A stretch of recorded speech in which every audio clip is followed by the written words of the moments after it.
भारत में कोरोना के मामलों में पिछले कुछ दिनों से कमी देखी जा रही है, लेकिन विश्व के कई देशों में कोरोना के मामले कई गुना तेज गति से बढ़ रहे हैं। विश्व के France, Italy, Germany, south Korea, America, England, Denmark, रूस आदि देशों में हजारों की संख्या में रोजाना कोरोना संक्रमित मरीज मिल रहे हैं। इन सब के पीछे न केवल ओमिक्रॉन वेरिएंट बल्कि डेल्टा और ओमिक्रॉन से मिलकर बना डेल्टा क्रॉन वेरिएंट भी जिम्मेदार बताया जा रहा है।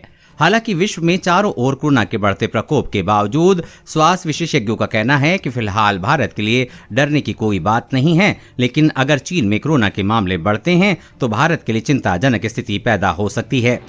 Indian council of medical research के doctor CG Pandit, doctor RR Gangakhedkar news 18 Hindi से बातचीत में कहते हैं कि दक्षिण अफ्रीका में ओमिक्रॉन के मामले 24 नवंबर 2021 में सामने आए थे और भारत में दिसंबर के अंत में ही ओमिक्रॉन के मामले आने शुरू हो गए हैं।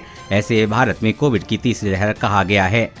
हालांकि इस दौरान विश्व के अन्य देशों में ओमिक्रॉन का प्रकोप देखने को नहीं मिल रहा था, लेकिन अभी कई देशों में तेजी से कोरोना फैल रहा है और बढ़ता ही जा रहा है।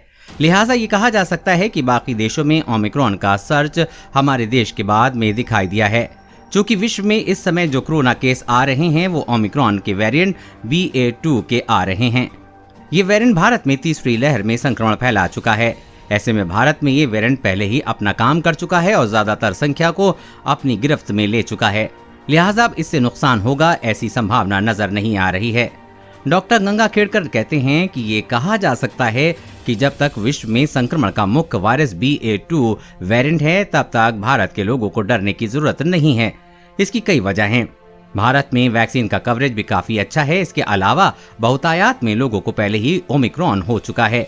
अब विश्व के कई देशों में संक्रमण फैलने से फिर से लोगों को ओमिक्रॉन हो जाएगा या किसी व्यक्ति को 2 बार ओमिक्रॉन का संक्रमण हो जाएगा, तो इस संबंध में अभी कोई अध्ययन या आंकड़े भी उपलब्ध नहीं हैं।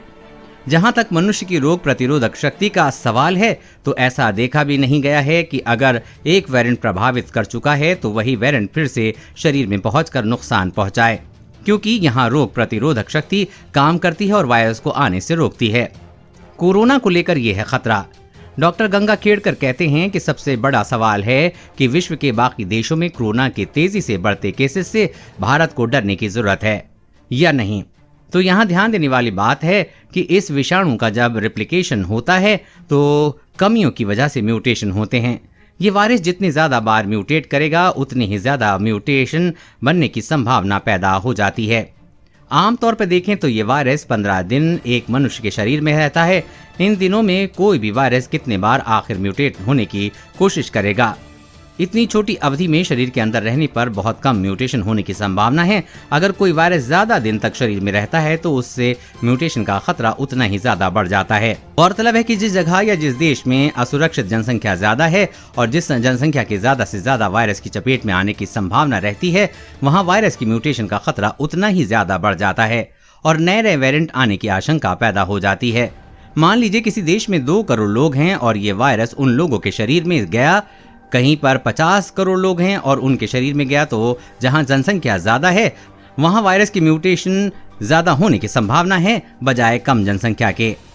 इसलिए भारत को चीन से है डर। डॉक्टर खेड़कर कहते हैं कि अब सबसे बड़ा सवाल है कि भारत के लोगों को डर किससे है। तो हमें सिर्फ चीन से खतरा है। वायरस को चीन को बेहतर तरीके से नियंत्रित करना है, चाहे फ्रांस हो, जर्मनी हो, इटली हो, हांगकांग हो या साउथ कोरिया या अन्य कोई देश हो। इनकी जनसंख्या काफी कम है, महज कुछ करोड़ों में है। इतनी जनसंख्या वाले हमारे देश में राज्य हैं। अगर इन छोटे देशों में वायरस गया और शरीर में रिप्रोड्यूस होना शुरू हुआ तो वहां से बाहर निकलना मुश्किल है, क्योंकि इनकी जनसंख्या काफी कम है। ऊपर से कम लोगों में संक्रमण के चलते म्यूटेशन भी कम होगा। लेकिन चीन में विश्व के पहले नंबर पर जनसंख्या है। वहां अगर चीन कोरोना के प्रति अपनी जीरो कोविड नीति नहीं अपनाता है तो वहां सारी जनसंख्या इस वायरस के चपेट में आ जाएगी और फिर ये संक्रमण बहुत तेजी से फैलेगा और उससे नया वेरिएंट बन जाएगा। डॉक्टर खेड़कर कहते हैं कि वुहान से वायरस आने के दौरान चीन की जीरो कोविड की पॉलिसी सफल रही थी, लेकिन इस वक्त भी सफल होगी ये अभी सवालों के घेरे में है। ऐसे में जरूरी है कि चीन में आ रहे कोरोना के मामलों में नजर रखी जाए और देखा जाए कि वहां किस हद तक केसेस बढ़ रहे हैं। चीन में हुआ आउटब्रेक भारत को नुकसान पहुंचा सकता है, इसलिए कम से कम 1 से 2 महीने तक कोविड से निपटने के लिए चीन की नीति को देखना होगा। वहां फिलहाल कोविड का बढ़ता हुआ ट्रेंड देखने को मिल रहा है।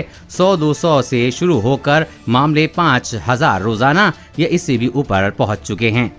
वो कहते हैं कि जहां तक भारत की बात है तो बाकी के देशों में कोविड फैल भी रहा है तो भी भारत सुरक्षित है। इसकी वजह वैक्सीनेशन, ओमिक्रॉन की तीसरी लहर में लोगों का ज्यादा से ज्यादा संख्या में संक्रमित होना, लोगों में हाइब्रिड इम्यूनिटी का विकसित होना आदि, इसलिए भारत को अभी डरने की जरूरत नहीं है।